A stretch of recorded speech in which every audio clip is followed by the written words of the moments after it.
welcome to the Deep Dive. Today we're going to be looking into something pretty wild. Yeah. The Archonic farm. Yeah, we're going to be talking about the idea that non-physical entities... AKA Archons. Exactly. Like be feeding off of our emotional energy. That's right. And it's something that's explored in a lot of esoteric research. And it's pretty interesting because it even has some connections to some ideas in modern physics. Yeah. So it's pretty interesting stuff. Okay, I'll admit off the bat, the idea of me being someone's cosmic snack is a little unsettling. Yeah. But before we get into how, let's start with what are Archons and where do they fit in the bigger picture? So our primary source for understanding Archons is Not in His Image. Okay. This book really dives into Gnostic thought. Mm-hmm. And it presents Archons as these kind of demented entities that emerged as a sort of cosmic byproduct during the creation of our world. So not the benevolent beings we usually think of. No. When we hear higher power. Yeah, exactly. And what makes it even more intriguing is that they're not just hanging out in some distant galaxy. Right. Gnostics believed that Archons inhabit this realm called the Kenoma, which is somehow intertwined with our own reality. Right. And they suggest that these entities can actually access our minds. Right. And influence our thoughts, our perceptions, even our emotions. So it's not just about these beings being out there somewhere. It's about them having a direct impact on us. That's right. Every day. That's the core of it. Okay. And this is where the West Punray papers add another layer to the story, because it connects the idea of Archons to a broader extraterrestrial narrative. Wait, are we talking ancient astronaut theorists here? Well, not necessarily. Are we going full pyramids and aliens? Well, the West Punray papers does go into some pretty out there ideas. Okay. It's important to remember we're approaching these sources critically. Sure. What we're really interested in is the underlying theme. Okay. That there might be forces, both seen and unseen, that are manipulating human history and steering us towards outcomes that serve their interests. So not great. Yeah, it's a provocative thought, but if these Archons, or whatever we want to call them, are so powerful, how could we even begin to resist their influence? Right. Are we just pawns in their game? Well, that's the question that the field helps us explore. Okay. This one delves into the world of quantum physics. Okay. And the idea of a universal energy field that connects everything, including consciousness. So we're going from ancient Gnostic text to cutting-edge physics. It might seem like a big jump. It does. But there are some really relevant connections. Okay. So the field explores this possibility that our thoughts and emotions aren't just internal experiences, but that they have a real impact on the world around us through this interconnected field. So you're saying our inner world could be influencing the outer world in ways we don't fully understand. Yeah. That's pretty radical. It is, and it opens up some interesting possibilities for how we might resist manipulation. Okay. You know, if we can learn to understand and control our own energy, our own thoughts and emotions, could we make ourselves less susceptible to these outside influences? That's definitely a question I want to explore further. But before we get too deep into solutions, let's unpack the problem a little more. Sure. How exactly do these Archons exert their influence? So Not in His Image warns us that Archons operate primarily through apaton, which basically means ruse or deception. They're not these big, scary monsters lurking in the shadows. They're subtle and insidious. Sneaky. Yeah, weaving themselves into our belief systems, you know, feeding us narratives that keep us trapped in cycles of suffering. So it's not about overt control. No. It's more about subtly shaping our perceptions. Exactly. And beliefs, almost like a cosmic propaganda machine. That's a great analogy. Okay. You know, it's about manipulating us from within without us even realizing it. Right. And the West Punray papers suggest that this manipulation might be far more widespread and insidious than we realize. Okay, now I'm starting to feel a little paranoid. Are you suggesting that everything we believe, everything we think and feel is potentially being influenced by these unseen forces? Not necessarily everything. Okay. But it does raise some important questions about the nature of reality and the sources of our beliefs. You know, it challenges us to kind of step back and examine the narratives we've been fed to discern truth from falsehood and to reclaim our own power of perception. All right, so we've got these Archons, potentially working in cahoots with some extraterrestrial forces, subtly manipulating us through deception and control. Right. And we're supposed to combat this by understanding quantum physics and tapping into a universal energy field. Yeah. This is getting wilder by the minute. It is quite a journey. Yeah. But what's fascinating is that these seemingly disparate ideas, from ancient Gnosticism to modern physics, they all kind of point towards a similar conclusion. Yeah. That we are more than just physical beings, that our consciousness is interconnected, right? And that we have the potential to break free from limiting narratives and reclaim our own power. That's a powerful thought. But how exactly do we do that? Where do we even begin? Well, that's where things get really interesting. Ooh. And that's what we'll explore in the next part of our deep dive. All right, don't go anywhere, listeners, because we're just getting started. Okay, so we've established these archons, according to Gnostic thought and esoteric research, might be pulling some strings behind the scenes. Right. But what's in it for them? What do they get out of manipulating humanity? That's where things take a slightly darker turn. Okay. Remember the idea of a universal energy field? Yeah. Well, various esoteric traditions, including the West Penray papers, they propose that these entities might actually be feeding on the energy we generate, particularly our negative emotions. So it's not just about control for control's sake. There's something they're getting out of it. Right. It's a concept sometimes referred to as loosh, or emotional energy harvesting. Okay. The idea is that negative emotions like fear, anger, suffering create a kind of energetic residue that these beings can then harvest and use for their own purposes. I'm trying to wrap my head around this. Are we talking about emotions as a literal source of food for these entities? It's a difficult concept to grasp, especially from a purely scientific perspective. Right. But if we consider the idea that everything is energy, even our emotions, it opens up some intriguing possibilities. Think about how you feel after a heated argument or a stressful day. Oh, yeah. There's a tangible sense of depletion, almost like something's been drained from you. I definitely know that feeling. Yeah. But wouldn't that mean that a world filled with conflict and chaos would be like an all-you-can-eat buffet for these archons? It's a disturbing thought, isn't it? And it makes you wonder, could our current world of endless wars, political polarization, social unrest be inadvertently feeding this archontic agenda? Whoa.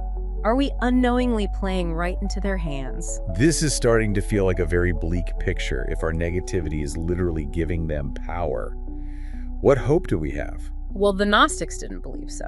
Okay. In fact, they saw this situation as a kind of cosmic test. Okay. An opportunity to awaken to our true nature. Okay. And transcend this manipulation. So it's not a hopeless situation. There's a way out of this archonic farm. The key, according to Gnostic teachings and echoed in the field, lies in self-awareness and cultivating what they called gnosis.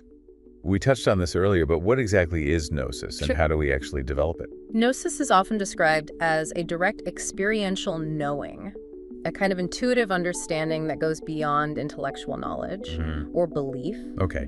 It's about connecting to a deeper truth within ourselves, a truth that can't be manipulated by external forces. So it's like trusting your gut, that inner voice that tells you something's not right, even if you can't explain it logically.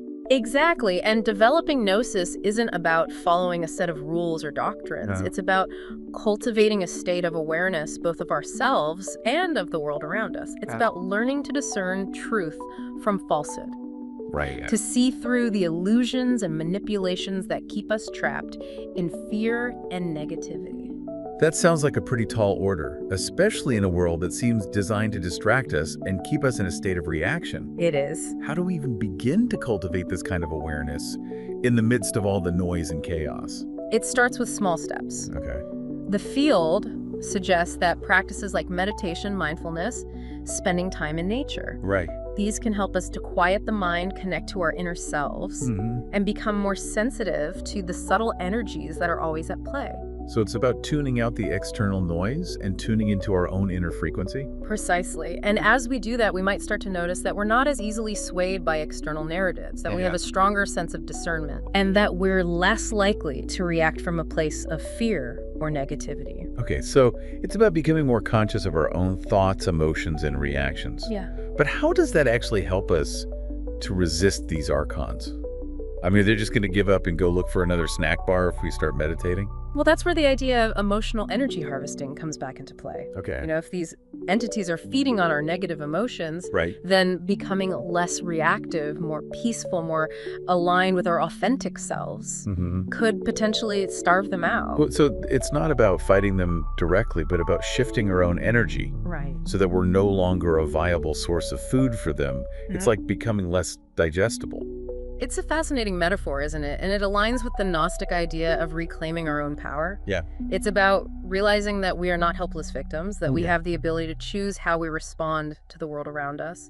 And that by doing so, we can change our relationship to these unseen forces. That's empowering. But it also raises a question, if we become less susceptible to these negative influences, wouldn't these entities just try harder to manipulate us? Wouldn't they up their game, so to speak? That's a valid concern, and that's where the concept of the interconnected field becomes even more significant. Okay, I'm intrigued. How does the field tie into this idea of resisting manipulation? Well, it suggests that as we become more conscious, more aware of our own energy, we also start to tap into this universal field of interconnectedness. We become less isolated, less vulnerable to outside influences. Because we're drawing strength and support from something much larger than ourselves. So it's like plugging into a cosmic power source, a network of positive energy that can help us to stay grounded and centered. That's a great way to put it, and that's where the Gnostic idea of transcendence comes in. It's about recognizing that we are not just separate individuals, but that we are all part of something much greater, something divine. This is getting pretty deep, but I'm starting to see how it all connects. We're talking about shifting our consciousness, raising our vibration, and tapping into a universal field of interconnectedness to break free from the Archonic farm.